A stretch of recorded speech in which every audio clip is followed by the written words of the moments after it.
திருச்சிற்றம்பலம். அச்சுவேலி ஸ்ரீ குமாரசுவாமி குருக்கள் அருளிய முப்பொருள் உண்மை என்ற நூல் பாகம் 8 திரிநேத்திரம்.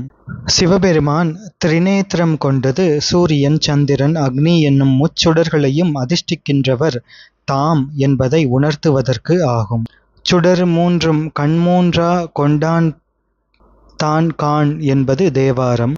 முதல்வி உள மகிழ்ச்சியினால் முதல்வனாரது திருக்கண் புதைத்த திருவிளையாட்டின் கண் எவ்விடத்தும் இருள் பறந்து மூடவும், இறைவர் உலகத்தில் உள்ளார்க்கு நெற்றிக்கண்ணால் ஒளியை தந்தருளிய தன்மையினால் உலகத்தில் உள்ள ஒளிகளெல்லாம் அவரது திருமேனி பிரகாசமேயாம்.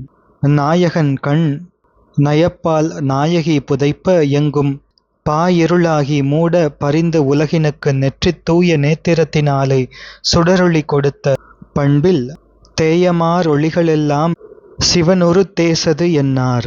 மூன்று திருக்கண்களையும் முதல்வன் கொண்டது கார்கபத்தியம், ஆகவனீயம், தாட்சிணாகினி என்னும் முத்தி வேள்வியில் அவையாவும் தம்மிடத்திலே பொருந்தியுள்ளன என்பதையும், இச்சாசக்தி, ஞானசக்தி, கிரியாசக்திகளை உடையவர் தாம் என்பதையும் உணர்த்துவதற்காம் என்றும் உண்மை நூல்கள் கூறுகின்றன. முக்கண் என்பது முத்தி வேள்வியில் தொக்கது என்னிடை என்பதோர் சுருக்கே என்பது பட்டினத்தடிகள் திருவாக்கு.